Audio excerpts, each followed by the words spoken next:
What's going on, everybody? Welcome back to Hammer Down Creations. It's going to be a little bit of a different video today. So we have the new Luba 3, which I'm assuming is what it's going to be called because I have the Luba 2 2025 version. This is a beta model that MAMMOTION has sent me.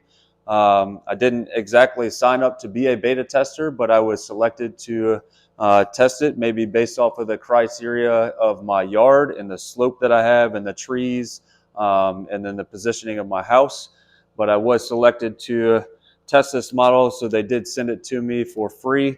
We're going to give it the best honest review that we can, and hopefully get a lot of footage of what's good with it, what's bad with it, maybe some improvements hopefully that they can make to either their application or to the model, the mower itself. So this is essentially what I believe to be the exact same model that I already have, except for the upgraded version. So it is the short version, so up to 70 millimeters of grass cutting, which is somewhere, I believe, around 3 inches. And then it also has the 12 amp hour battery. So I did purchase the 1.5 acre Luba 2. So I think this is exactly the same thing, just an upgraded model. So what I know already is that this model does have a LiDAR sensor that is on the top of it. So it's going to use the LiDAR plus the RTK plus the vision. So hopefully it doesn't ever get lost in the yard like it might have done before if it lost any communication with the RTK or with the satellite positioning. So we're going to test that out, but it should be the exact same slope. I know that there is a little bit of changes to the cutting disc on it, but we're going to go ahead and cut this box open and see what it looks like.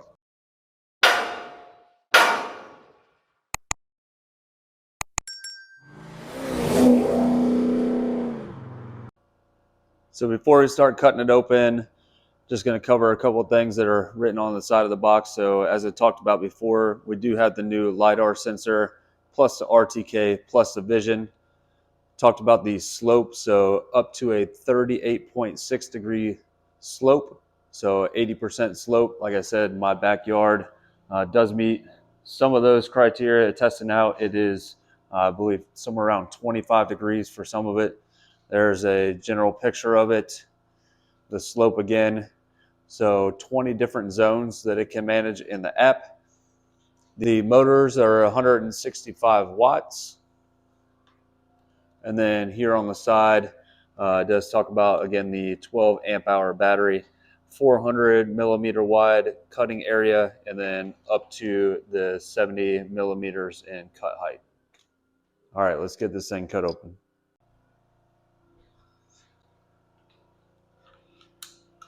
So I moved it down onto the ground because this box is ginormous. I know that for the previous model, they recommended that you hold on to the box just in case you need to ship the mower back for any sort of maintenance or anything. So I do have that stuffed up in my attic just so it's not taking up any space. I will say I've not had to ship mine back or really had any problems with my Luba 2, so we'll see how this one goes. So as I said, right here on the side, it does say keep the box and foam inserts for future use in case you do have to ship it out.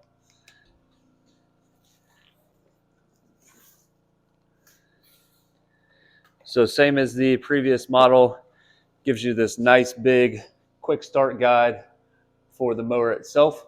So you can see the new LiDAR sensor right here on the top.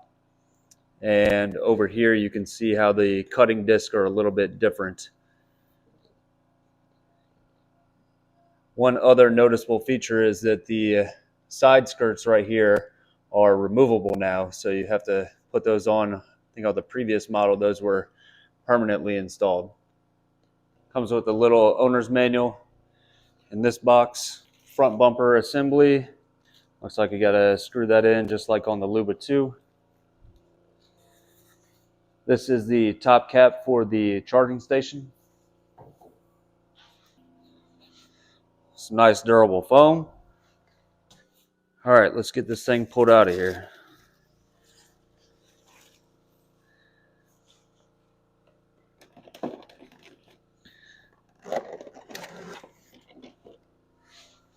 All right, here's the accessory kit. Let's see what we got in here real quick.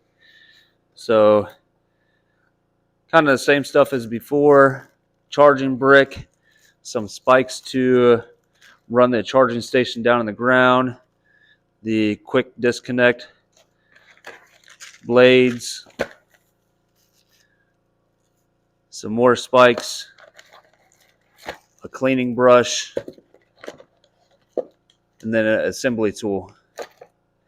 All right, so we got to take this large piece of foam out before we can get the charging station out. And then here we have the charging station. Definitely looks a little bit different for the charging station. You can see these little tabs right here is where the mower will make its connection. So that's definitely different. We'll see how much better that is. So I wanted to get this thing up and going just like anybody else would who has never owned a MAMMOTION before. So I popped open the owner's manual, trying to read through just to see, exactly what models they had and everything. So right here, so it says Luba 3, S1, 2, and 3. So the recommended mowing area, 0.25 acres, 0.75, 1.25. And then the max is 0.3, 0.9, and 1.5. So like I said before, mine was the 1.5 acre, which was the second to large model. I believe the largest is a 3 acre.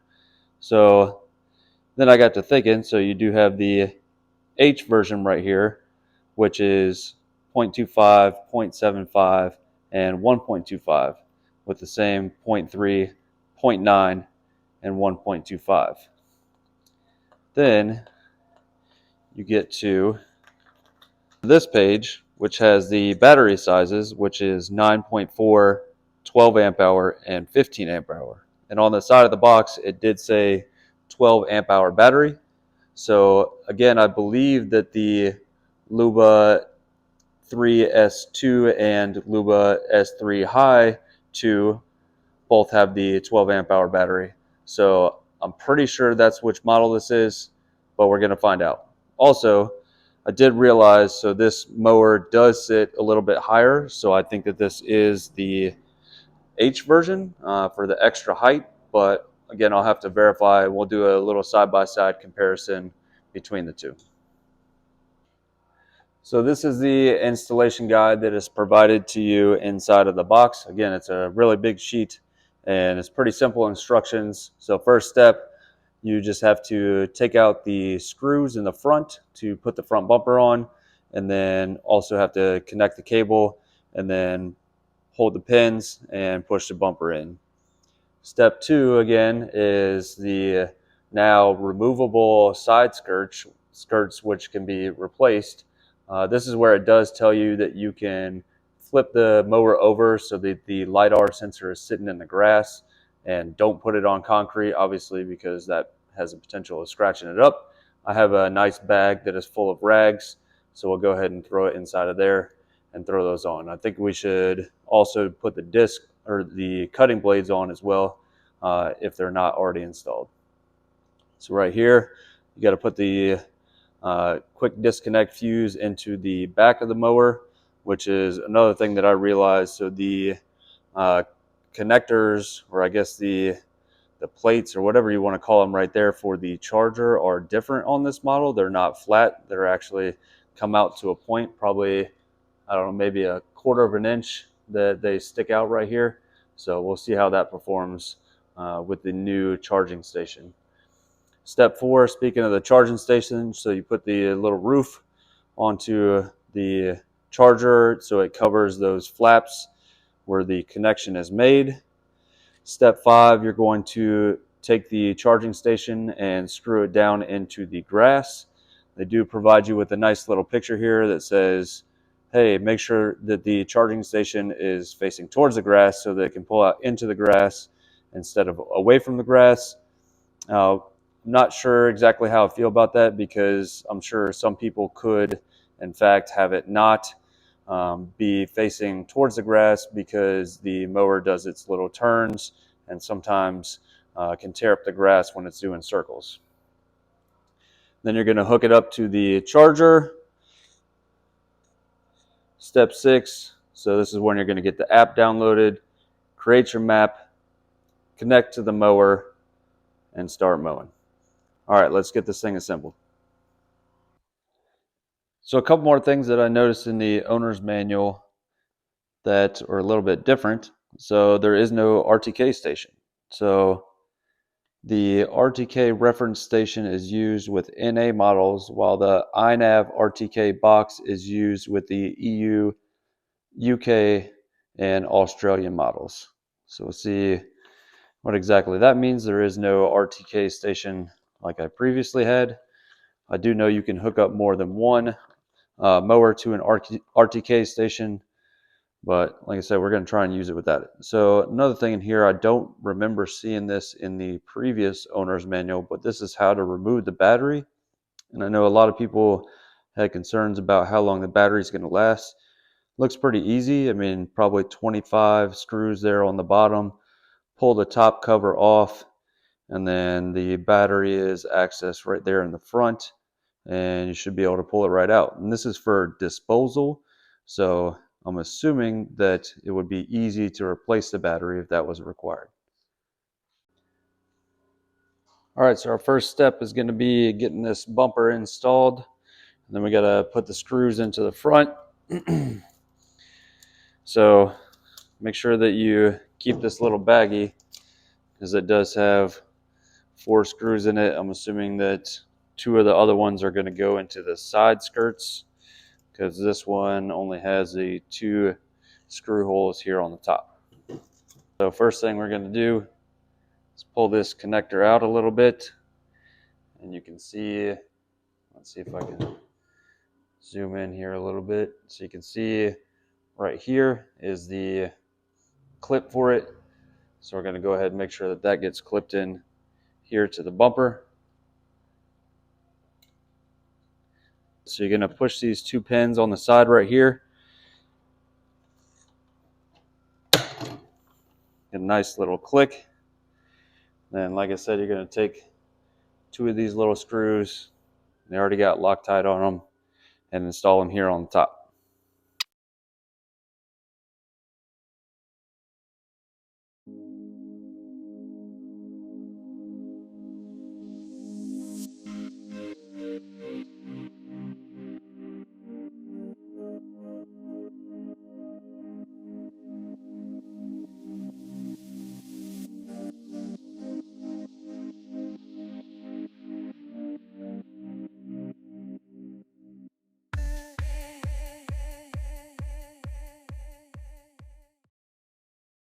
All right, so now we're going to get the charging station all put together.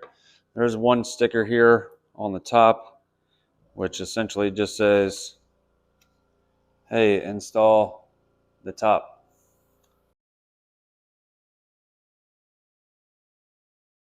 Here is a beautiful evening to get the mower installed. Right now I'm starting the auto map process on the Luba 3 in my enclosed backyard. This area is fully fenced and has multiple trees, a few tight corners, so it's a pretty good real world test for navigation and obstacle handling. So I'm letting the mower do its thing here with no manual inputs, just to see how it handles the boundaries and fixed objects on its own. This is really where the new LiDAR hardware really matters, because it's constantly scanning and adjusting as it moves. At this stage, I'm not changing any settings or guiding it manually. I just wanted to see how clean the map looks and how confident the mower is moving through the space. Once it finishes, I'll review the map, clean it up, and do any adjusting that it needs, and then run some actual mowing tests to see how it does. So we're coming up to the chain link fence. It appears to actually pick it up on the LiDAR sensor. So It's making good progress here. Just did the long run along the fence. So we're making good progress here along the chain link fence. It did, however, disconnect from Bluetooth, so it actually stopped. I moved away for a second and it stopped the mapping and waited for me to return. I had to move it probably 2 or 3 feet for it to continue the auto mapping, but it seems to be working so far. So we'll see how it does coming up here along this fence, up next to the trailer up there, next to the garage, and then across by the pool deck. So we'll see how it does, see if it can do the entire auto mapping with the LiDAR sensor and then return back to the base. I know that some people said it was only getting to 99% and then stopping. So hopefully we can get it to 100% and back on the charger. So it did just make a wide turn right here around this branch that is hanging over from the neighbor's yard. So I got a bunch of trees here on the side. So the LiDAR sensor or the visual camera definitely did pick that one up. All right, so here's the tricky part coming up with the trailer. Not sure exactly what it's gonna try and do. Hopefully it does stop here soon because I don't know if it's gonna clear. All right, so it did stop. All right, so coming up to the rocks here for the drain for the pool deck. Looks like it does come around it. I don't know if it can tell if that's not grass or what, but it definitely has avoided the entire thing, which I'm okay with. All right, so another area of concern of mine was getting here to the pool deck. So yeah, it definitely ran into the side there, which the Luba 2 does as well. We'll see if it tries to crawl up there or just stays on the grass.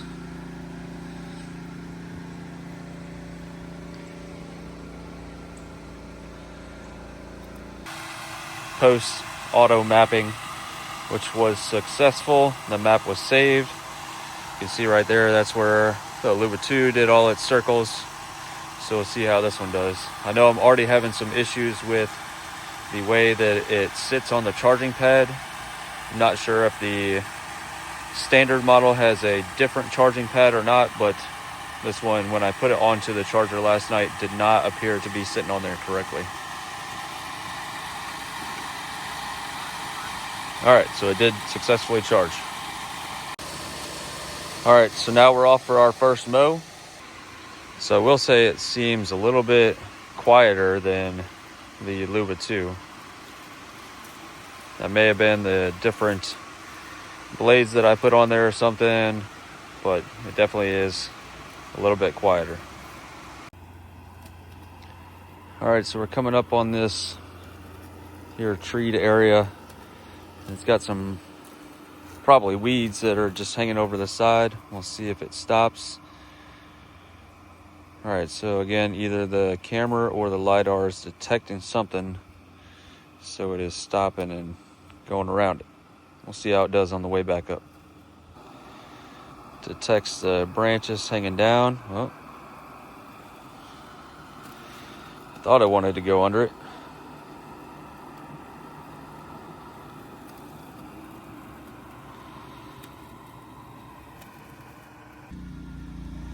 Here it comes up the steepest part of the backyard. Like I said, it's about a 25-degree incline. The camera's about as flat as I can right now, but again, seems to climb just fine.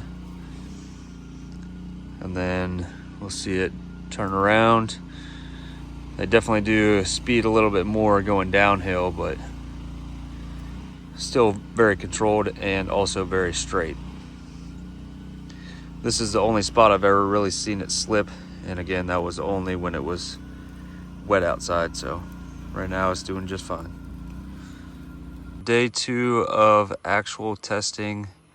I just got home and I got this Luba 3 out here cutting the grass. So I started it while I was at work just to check and see if the Wi-Fi enabling while I was gone was gonna work, and everything seems to be smooth. It's about 45% of the way done and has had no issues yet.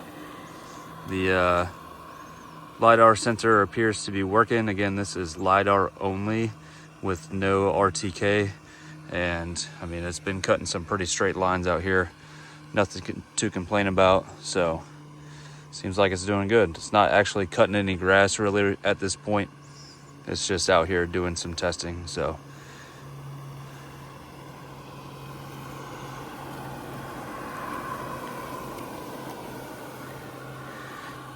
you can see how quiet it is too as it just rolled by us.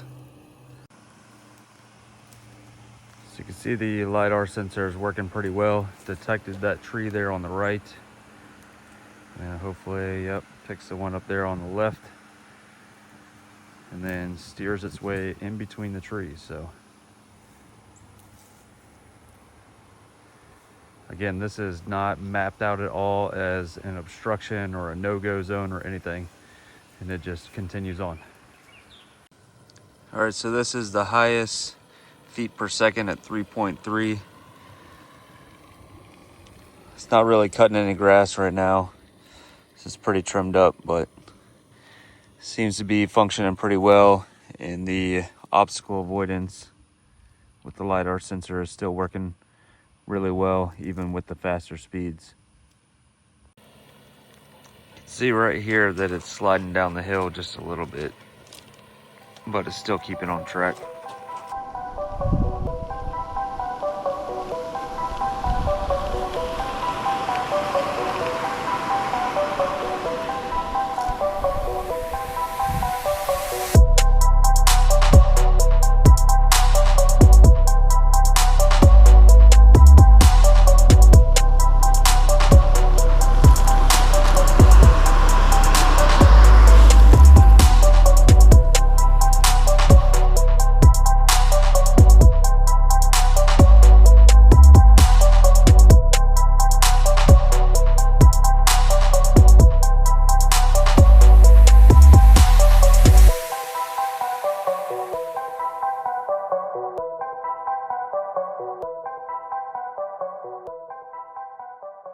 To wrap things up, I wanted to give you a hardware-specific review of this Luba 3 after the completed beta testing. To be clear, I don't have any other experience with any other robotic lawnmowers except for my experience with last year of the Luba 2. However, I have watched a ton of videos of different robotic lawnmowers that come out all the time and compare them to the functionality and options that are available of those lawnmowers compared to the Luba 2 and now with the beta Luba 3. From a specifically hardware standpoint, the Luba 3 LiDAR sensor upgrade is definitely a significant upgrade compared to the Luba 2. So the ability for the mower to see with a LiDAR sensor where trees are, where flower beds are, where your sidewalk is, to know where your driveway is, to know where your pool deck is. That upgrade is a significant upgrade, especially if it loses any connectivity with the RTK sensor or GPS functionality. It knows where it's at all times. Like I said, during this testing, I tested completely without the RTK sensor, so it was specifically running off of the LiDAR only. Physically, the lawnmower itself is very similar with the exception of this being the H model compared to the lower model for the Luba 2, but it going up hills, handling wet terrain, everything has been the same.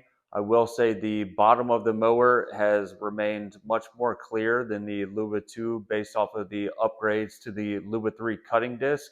I'm not sure exactly how it's done, but the grass definitely does not stick to the bottom of the Luba 3 compared to the Luba 2. The docking reliability of the Luba 3 is definitely a much improved capability with the Luba 3. So with the pins that stick out that connect to the flaps that are spring loaded on the charger, the connection is definitely much more stable. And I know people have had issues with the pads on the rear of the Luba 2 and other models getting degraded over time. So I think that the thicker metal on this is a much needed upgrade, as well as the charger pad itself being larger. So over the course of the beta testing, I've logged over 70 hours of mowing. This includes 244,000 feet of mowing and also 44 different charge cycles. And I've had about 2 different hardware failures during that time. Again, the different upgrades in the software have canceled whatever issues that I've had, and I brought that up to MAMMOTION. So all of those issues have been fixed. And since that point, it has been working. One thing that I do think that needs to be fixed is the fact that the LiDAR sensor is constantly spinning even while the mower is sitting at idle on the charger. So I did notice one time I went out and put my hand on the top of the mower, and the top area right here where the LiDAR sensor sits was quite warm. So hopefully they can make that to where it does not constantly spin while the mower is sitting idle, and it only spins while the mower is actually out. One other thing that I think that needs to be upgraded, and this is again a software feature, but the estimated times for completing running the mow cycle need to be changed, because let's say it tells you that your lawn is going to take 60 minutes to mow. Average, it takes about 100 minutes, and that also doesn't include if it's a larger portion of your yard and it requires multiple charge cycles, then that time is typically 2 to 3 times what the estimated time is for mow. The last thing that I think needs to be upgraded is the instructions for setup. I know I talked to my neighbor who is 83 years old and has a Luba 2 model, and he did say that he had a lot of difficulty setting up the mower. For me, it was pretty simple, especially because I already had the Luba 2, but I think that the setup instructions could be a little bit better. So to wrap things up, I do think that the Luba 2 is a phenomenal lawnmower. However, with the Luba 3 and the LiDAR sensor and the future potential for any sort of software upgrades, I definitely recommend going with the Luba 3 based on the ability that it has to fully map out your yard and the potential that it has in the future. So the Luba 3 has definitely proven itself during this beta testing. Hopefully I'll get the opportunity to continue to upgrade it based off of when they release the product. But that's going to do it for now. Hammer Down Creations out.